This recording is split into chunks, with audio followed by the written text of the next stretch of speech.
అడవి తల్లి ఒడిలో ఉన్న ఒక చిన్న పాకలో రామయ్య జానకమ్మ దంపతులు నివసిస్తున్నారు. వారు చాలా పేదవారు. అడవిలో దొరికే తేనె, అడవి పండ్లు, అమూల్యమైన మూలికలను సేకరించి వాటిని ఊరి జనానికిచ్చి బదులుగా తమ తినడానికి ధాన్యము, కూరగాయలు తీసుకోవడం వారి రోజువారీ అలవాటు. కాని కాలం ఎప్పుడూ ఒకేలా ఉండదు కదా. తీవ్రమైన ఎండలు ముగిసి వర్షాకాలం మొదలైంది. ఆకాశం నుంచి కురిసిన వానల వల్ల అడవి అందాలు చీగురించాయి. కాని అడవిలో రామయ్య కమ్మడానికి ఏ విధమైన పండ్లు దొరకడం లేదు.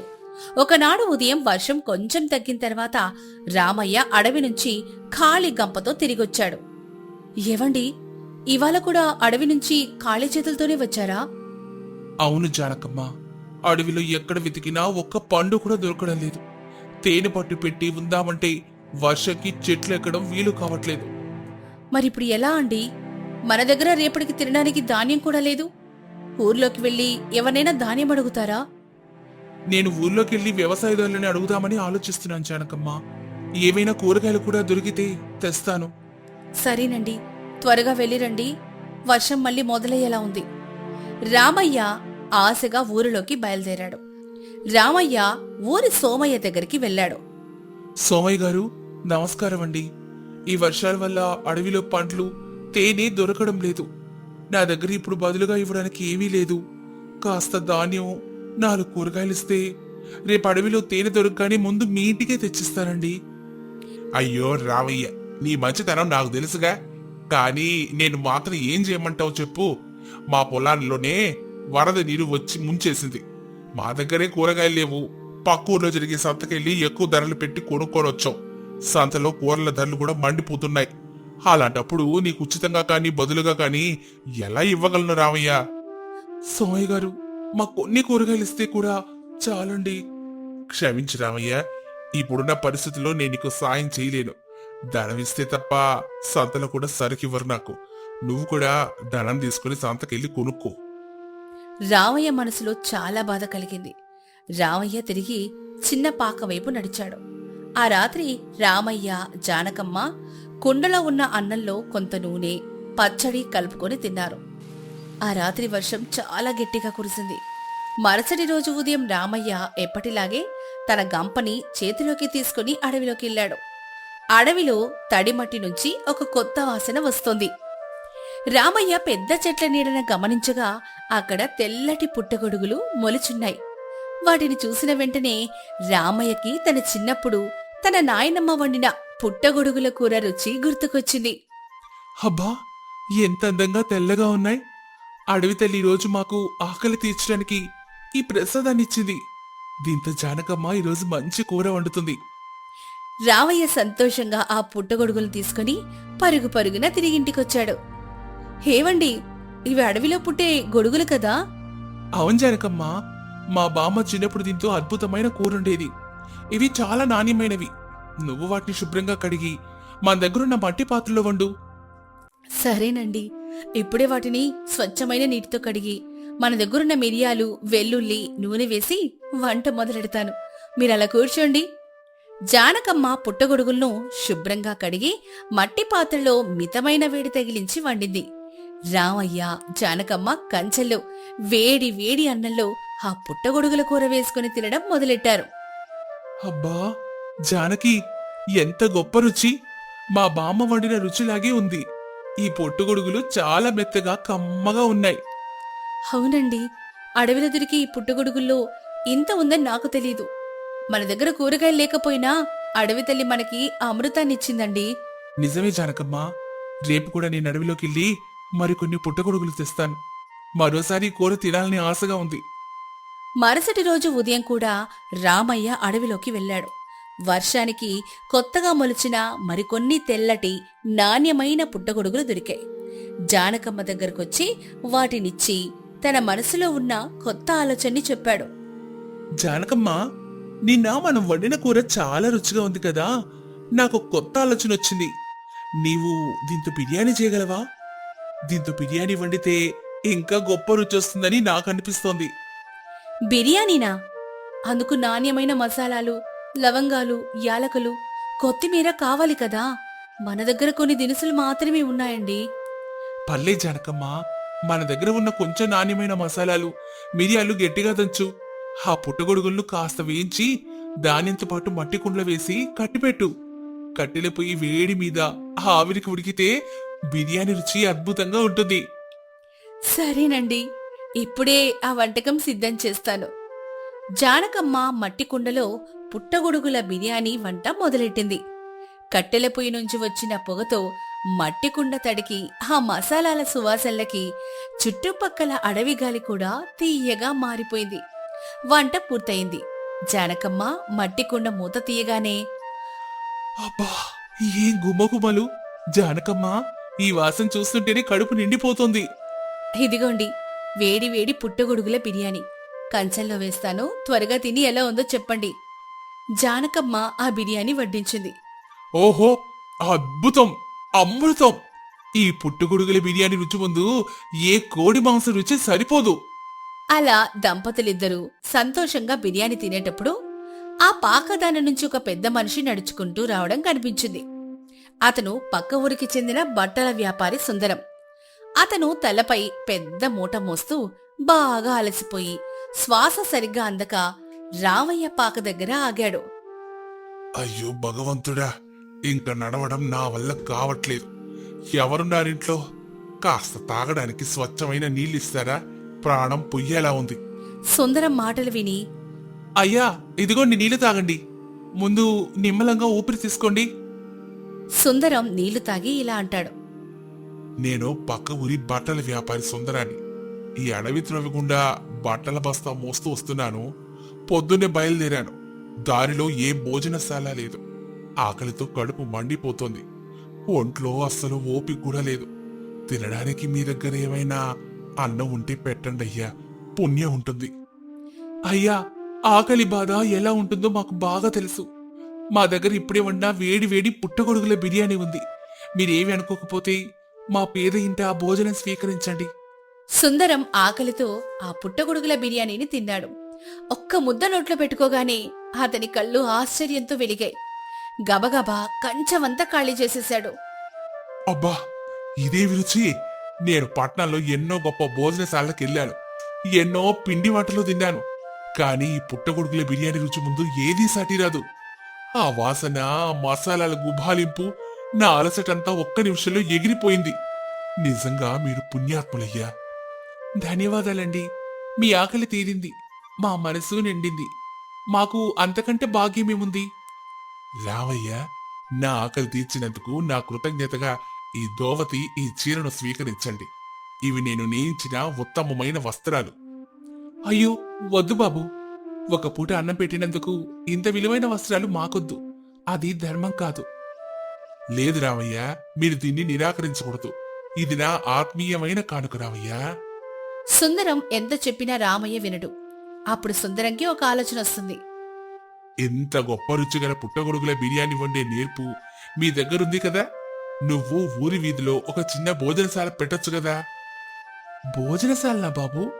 దానికి ఎంతో ద్రవ్యం కావాలిగా. మా దగ్గర అంత డబ్బు లేదు. ధనమా? దానికి నువ్వు చింతించకు రామయ్యా. నేను కొంత ద్రవ్యం పెట్టుబడిగా ఇస్తాను. ఇదిగో, దాంతో నువ్వు ఒక మంచి భోజనశాలని నిర్మించు. అక్కడ ఈ పుట్టగొడుగుల బిర్యానీ అమ్ము. ఖచ్చితంగా జనం నీ దగ్గరికే వస్తారు. అమ్మో, వద్దు బాబు, వద్దు. ఒకవేళ వ్యాపారం కొనసాగకపోతే మీ ద్రవ్యాన్ని నేను తిరిగి ఎలా చెల్లించగలను? వద్దు బాబు, నాకంత ధైర్యం లేదు. రావయ్యా, ఇది అప్పు కాదు. ఒక మిత్రుడు ఇంకొక మిత్రుడికి ఇచ్చే ప్రోత్సాహం అనుకో. నాకు మీ రుచి మీద, మీ నిజాయితీ మీద 100% నమ్మకం ఉంది. వ్యాపారం ఖచ్చితంగా సాగుతుంది. నువ్వు సంపాదించిన తర్వాత మెల్లగా నా ద్రవ్యాన్ని నాకు తిరిగివ్వు. సుందరం రామయ్యని ఆశీర్వదించి వెళ్ళిపోయాడు. రామయ్య చేతిలో ఉన్న ధనసంచి వైపు చూస్తూ ఒక క్షణం నిశ్శబ్దంగా ఉండిపోయాడు. అతని కళ్ళల్లో ఆనంద బాష్పాలు రాలాయి. జానకమ్మా, చూసావా ఈ వింతను? నిన్న రాత్రిపూట తిండి లేక ఏడ్చాం. ఇవాళ దేవుడు సుందరంగారి రూపంలో వచ్చి మన జీవితాన్ని మార్చేసి దారి చూపించాడు. అవునండి, సుందరం గారు చాలా గొప్ప మనిషి. ఆయనిచ్చిన ద్రవ్యంతో మనం నిజాయితీగా భోజనశాల పెడదాం. చుట్టుపక్కల గ్రామాల ప్రజలందరికీ మన పుట్టగొడుగుల బిర్యానీ రుచి చూపిద్దాం. రామయ్య జానకమ్మలు సుందరమిచ్చిన ద్రవ్యంతో ఒక భోజనశాలను నిర్మించారు. ఒక మధ్యాహ్నం వేళ భోజనశాలంతా జనంతో కిక్కిరిసిపోయింది. రామయ్య ఆకుల్లో వేడి వేడి బిర్యానీ వడ్డిస్తున్నాడు. రామయ్య, బిర్యానీ రుచి నిజంగానే అద్భుతం. ఇన్నాళ్ళుగా మేము మంచి బిర్యానీ కోసం పట్నం వెళ్ళి ఎక్కువ ధరలు పెట్టి తినేవాళ్ళం. కానీ నీ దయ వల్ల మన ఊర్లోనే మంచి బిర్యానీ తినే భాగ్యం దొరికింది. ధన్యవాదాలండి. ఇదంతా అడవి తల్లిదయ్యా. నా భార్య వంట నేర్పు. ఈ బిర్యానీ తింటే రోజంతా శ్రమ చేసిన అలసట తెలియడం లేదు. రేపు మా చుట్టాలను కూడా ఇక్కడికి తీసుకొస్తాను. రోజులు గడిచే కొద్దీ రామయ్య కీర్తి చుట్టుపక్కల గ్రామాలకు వ్యాపించింది. రామయ్యకు అపారమైన ఆదాయం లభించింది. కాని అతని మనసులో గర్వం అస్సలు ప్రవేశించలేదు. అతను ప్రతిరోజు వచ్చే లాభంలో కొంత ద్రవ్యాన్ని వేరుగా ఒక పెట్టెలో దాచేవాడు. అది సుందరంగారికి తిరిగివ్వాల్సిన ద్రవ్యం. ఒక ఉదయం రామయ్య భోజనశాల ముందు ఒక గుర్రపు బండి ఆగింది. అందులో నుంచి సుందరం చిరునవ్వుతో కిందకు దిగాడు. భోజనశాల వైభవాన్ని, జనాన్ని చూసి అతని కళ్ళు సంతోషంతో నిండాయి. సుందరం గారు, రండి బాబు, రండి రండి. నీ రాక కోసం నా కళ్ళు 1000 కళ్ళతో నిరీక్షిస్తున్నాయి. మా జీవితంలో కొత్త వెలుగులు నింపిన మహానుభావులు మీరు. రామయ్య, ఎంతటి మార్పు! నీ శ్రమ, నీ నిజాయితీ ఇవాళ ఇంత పెద్ద వ్యాపారంగా మారింది. నేను ఆ రోజే చెప్పాను కదా, మీ పుట్టగొడుగుల వ్యాపారం, మీ పుట్టగొడుగుల బిర్యానీ రుచి గురించి. ఇవాళ సుందరగిరంతా నీ పుట్టగొడుగుల బిర్యానీ గురించే మాట్లాడుకుంటున్నారు. రండి సుందరం గారు, లోపలికి రండి. ఈరోజు మొదట వండే బిర్యానీ మీరే తినాలి. తప్పకుండా జానకమ్మ గారు. ఆ రుచి కోసమే కదా నేను ఈ దారిన మళ్ళీ వచ్చాను. జానకమ్మ చాలా రుచిగా పుట్టగొడుగుల బిర్యానీ చేసి సుందరం గారికి వడ్డించింది. సుందరం తృప్తిగా పుట్టగొడుగుల బిర్యానీ తిన్నాడు. భోజనం ముగిసిన తర్వాత రామయ్య లోపలికి వెళ్లి 500 వరహాల సంచితో పాటు అదనంగా 100 వరహాలను కలిపి సుందరం ముందు ఉంచాడు. సుందరం గారు, మీరు నాకు ఇచ్చిన 500 వరహాలు ఇవిగోండి. దాంతోపాటు నా కృతజ్ఞతగా మరో 100 వరహాలను కూడా స్వీకరించండి. మీరు ఆ రోజు సాయం చేయకపోతే ఇవాళ మేము ఈ స్థితిలో ఉండేవాళ్ళం కాదు. రామయ్య, నీ నిజాయితీ నన్ను ముగ్ధుని చేసిందయ్యా. నేనిచ్చిన 500 వరహాలు మాత్రమే నేను తీసుకుంటాను. ఈ అదనపు 100 వరహాలు నాకొద్దు. దీన్ని నీ భోజనశాలను మరింత విస్తరించడానికి ఉపయోగించు. ఇలాంటి నిజాయితీ గలవారు లోకానికి ఎంతో ఆదర్శం. మీ దయ బాబు, మీ రుణం మేము ఎప్పటికీ మర్చిపోలేము. మిత్రమా, సహాయం అనేది కేవలం ద్రవ్యం ఇవ్వడం కాదు, సరైన వ్యక్తిని గుర్తించటం. నీ విజయంలో నా పాత్ర చాలా చిన్నది. నీ కష్టార్జితమే నిన్ను ఈ స్థాయికి తెచ్చింది. సంతోషంగా జీవించు. రామయ్య, జానకమ్మల కీర్తి ఆ గ్రామంలోనే కాకుండా పక్క ఊర్లలో కూడా చిరస్థాయిగా నిలిచిపోయింది. పుట్టగొడుగుల బిర్యానీ ద్వారా వారు ఎందరికో ఆదర్శంగా నిలిచారు. మరి ఈ కథ ద్వారా మనం తెలుసుకున్న నీతేంటో తెలుసా? కష్టకాలంలో ధర్మబద్ధంగా, నిజాయితీగా కష్టపడే వారికి ప్రకృతి ఎప్పుడూ తోడుంటుంది. ఆకలితో ఉన్నవారికి అన్నం పెట్టడం కంటే గొప్ప పుణ్యకార్యమే లేదు. మన కష్టమే మనకు అసలైన ఐశ్వర్యాన్నిస్తుంది. కృష్ణాపురం అనే గ్రామం చుట్టూ పచ్చని కొబ్బరి తోటలు, పంట పొలాలతో ఎంతో అందంగా ఉంటుంది. ఆ ఊరి వీధి చివరన వీరయ్య, వీరమ్మ దంపతులు ఒక చిన్న సాంప్రదాయ భోజనశాలను నడుపుతూ ఉన్నారు. వీరయ్య వంట చేయడంలో ఎంతో నేర్పరి. పూర్వీకుల నుంచి వస్తున్న పద్ధతిలో రాగి పాత్రలు, మట్టి కుండలను ఉపయోగించి కట్టెల పొయ్యి మీద మాత్రమే వంట చేసేవాడు. కాని వారి భోజనశాలకు వచ్చే జనం చాలా తక్కువగా ఉండేవారు. దానికి కారణం ఆ భోజనశాలకు కొద్ది దూరంలోనే సాంబడు నడుపుతున్న ఆధునిక భోజనశాల ఉండటమే. ఒకరోజు వర్షం పడుతున్న వేళ వీరయ్య తన భోజనశాల అరుగు మీద దిగాలుగా కూర్చొని వీధి వైపు చూస్తున్నాడు. వీరమ్మా, ఒకసారిట్రా. ఆ వీధి చివర చూడు. ఈ వర్షంలో కూడా సాముడి భోజనశాల ముందు జనం ఎలా గుమిగూడారో. మన భోజనశాల మాత్రం పలకరించేవారి లేకుండా బోసిపోయింది. నా చేతి వంటలో రుచి లేదా, లేక మన పద్ధతి వారికి నచ్చడం లేదా? అయ్యో, అలా అనకండి. మీ చేతి వంట తిన్నవారు ఎవరైనా ఇది వరకు వంక పెట్టారా చెప్పండి. కానీ లోకల్లో జనం కొత్తదనం కోరుకుంటున్నారు. సాంబడు రంగురంగుల మసాలాలేసి జనాలకి వింతైన రుచులు చూపిస్తున్నాడు. మనమేమో రోజు పప్పుచారు, కూర అని పాత పద్ధతిలోనే వండుతున్నాం కదా. అందుకే జనం మన వైపు రాకుండా అటువైపు వెళ్తున్నారండి. సంప్రదాయ రుచుల్లో ఉన్న ఆరోగ్యం ఆ రంగుల వంటకాలు ఎక్కడుంటుంది వీరమ్మ? అయినా జనం రాకపోతే మన బతుకెలా సాగుతుంది చెప్పు? ఈ రోజు వండిన అన్నం కూడా వృధా అయ్యేలా ఉంది. ఈ వర్షాకాలం కూడా మనకి కలిసి వచ్చేలా లేదు. యావండి, మనం కూడా ఏదైనా కొత్తగా చేద్దాం.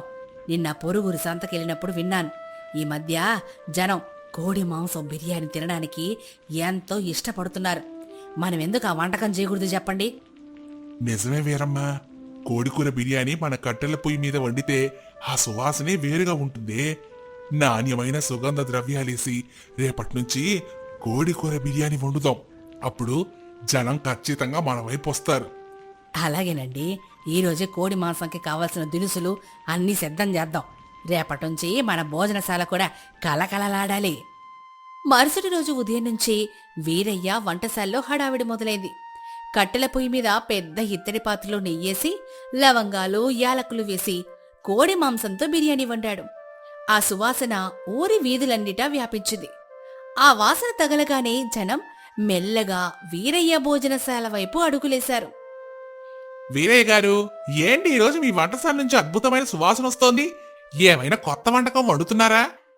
అవునవును, ఈరోజు మన భోజనశాలలో ప్రత్యేకంగా కోడి బిర్యానీ వండాను. అది సహజమైన మసాలాలతో మన కొట్టెల పొయ్యి మీద చేసిన వంట. ఒక్కసారి రుచి చూసి చెప్పు. ఆ సరే, నాకు పెట్టివ్వు. వీరయ్య అతనికి బిర్యానీ పెట్టి ఇచ్చాడు. ఆ గ్రామస్తుడు ఒక్క ముద్ద నోట్లో పెట్టుకుని, అబ్బా, అద్భుతం వీరయ్య గారు, మీరు వండిన బిర్యానీ చాలా బాగుంది.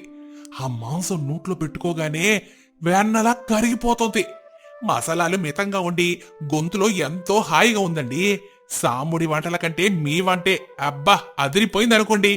అలా ఒక 2 రోజుల పాటు వీరయ్య భోజనశాల జనాలతో మునిగిపోయింది. దాంతో సాంబుడి వ్యాపారం కొంత దెబ్బతినింది. తన వ్యాపారం తగ్గిపోవడాన్ని సాంబడు సహించలేకపోయాడు. వెంటనే అతను కూడా ఒక ఉపాయం ఆలోచించాడు. పట్టణం నుంచి మెరుగైన సన్నని బియ్యాన్ని తెప్పించి పైగా తక్కువ ధరకే ఇస్తానని ఊరంతా చాటించాడు. వీరయ్య భోజనశాల మళ్లీ పాత స్థితికి చేరింది. వీరమ్మ, సాంబడు సన్నని బియ్యంతో బిర్యానీ చేసి మన జనాన్ని మళ్ళీ లాగేసుకున్నాడే. మనం సాధారణ బియ్యంతోనే చేస్తున్నాం కదా. మనం సన్న బియ్యం కొనాలంటే మన దగ్గర అంత ద్రవ్యం లేదు. ఇప్పుడేం చేయమంటావు? ఆయన డబ్బు బలం ముందు మనం నిలబడలేకపోతున్నామండి. కానీ మనం గుండె ధైర్యం కోల్పోకూడదు. ఏదో ఒక అపూర్వమైన మార్గం ఖచ్చితంగా దొరుకుతుందిలేండి. ఏం మార్గం దొరుకుతుంది? జనం రూపానికి రంగుకి దాసోహం అంటున్నారు గాని నాణ్యతను చూడ్డం లేదు. ఆ సాయంత్రం ఆకాశం నల్లటి మేఘాలతో కమ్ముకుంది. ఉరుములు మెరుపులతో పెద్ద వాన మొదలైంది. అంతలో జల్లుల వేగానికి వారింటి ముందర ఉన్న ఒక పెద్ద అరటి చెట్టు ఆకులు గాలికి ఊగుతూ తడుస్తూ ఎంతో అందంగా కనిపించాయి. ఆ తడిసిన అరిటాకులను చూసిన వీరయ్యకు ఒక అద్భుతమైన వినూత్నమైన ఆలోచన తట్టింది. వెంటనే అతను వర్షంలోనే పరిగెత్తుకుంటూ వెళ్లి 2 పెద్ద అరిటాకులను కోసుకొని వంటిట్లోకొచ్చాడు. వీరమ్మా, ఓ వీరమ్మ, ఇటురా, నాకొక అద్భుతమైన ఆలోచన వచ్చింది. ఏంటండి అది? వర్షంలో తడుస్తూ అయ్యయ్యో అరిటాకులను ఎందుకు తీసుకొచ్చారో?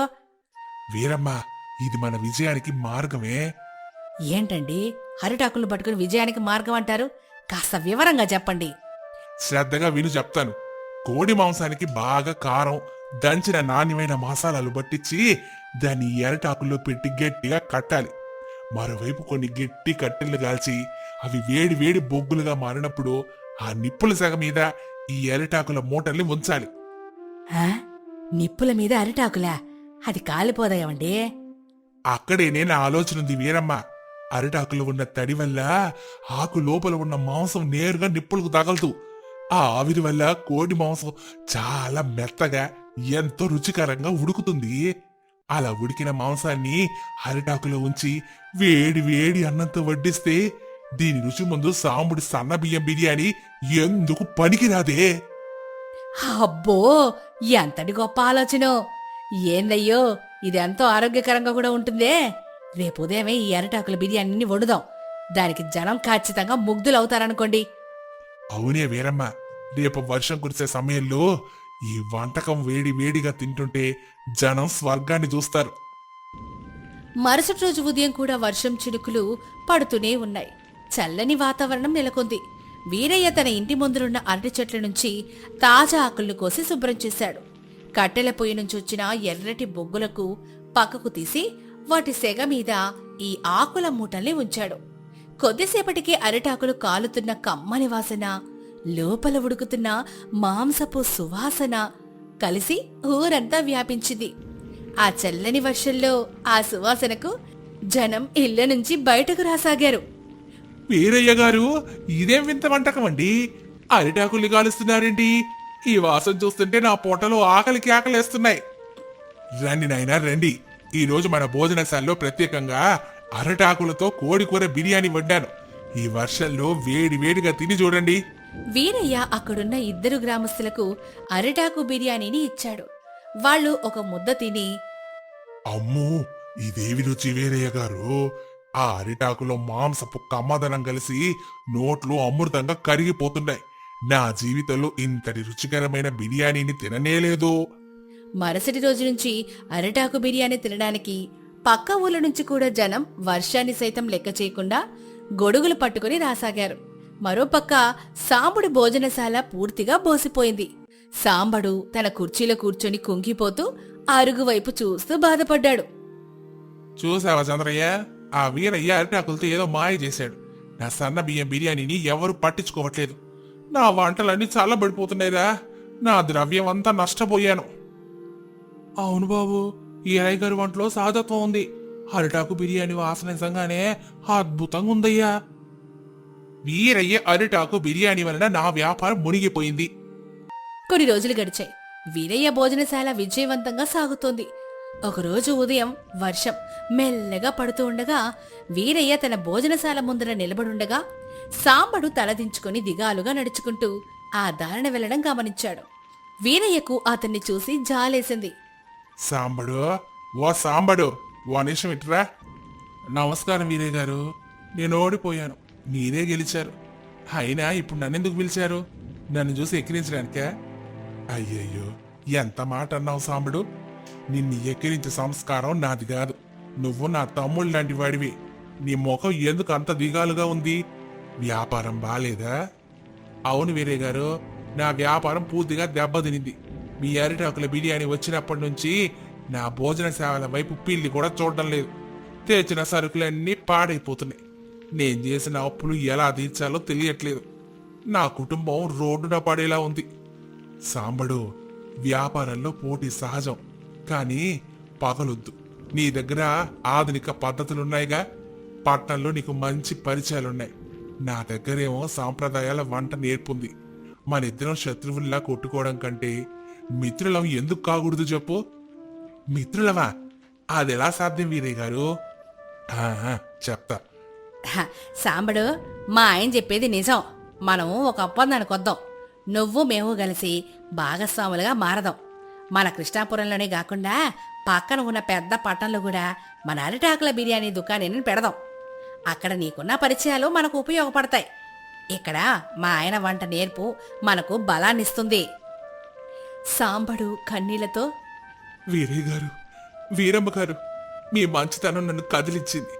నేను మీ వ్యాపారాన్ని నాశనం చేయాలని చూశాను, కానీ మీరు నన్ను ఆదుకుంటున్నారు. మీతో కలిసి భాగస్వామ్యంగా పనిచేయడానికి నాకేం అభ్యంతరం లేదు. రేపటి నుంచే మనం పనులు ప్రారంభిద్దాం.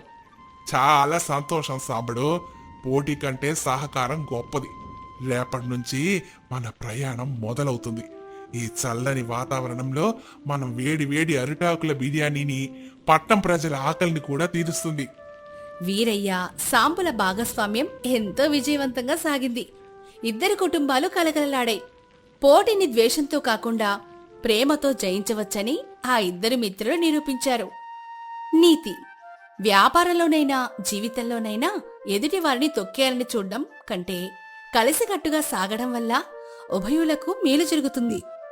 జీవితంలోనైనా ఎదుటివారిని తొక్కేయాలని చూడడం కంటే కలిసికట్టుగా సాగడం వల్ల ఉభయులకు మేలు జరుగుతుంది. వినూత్నమైన ఆలోచన, పట్టుదల ఉంటే ఎంతటి కష్టాన్నైనా సులభంగా అధిగమించవచ్చు.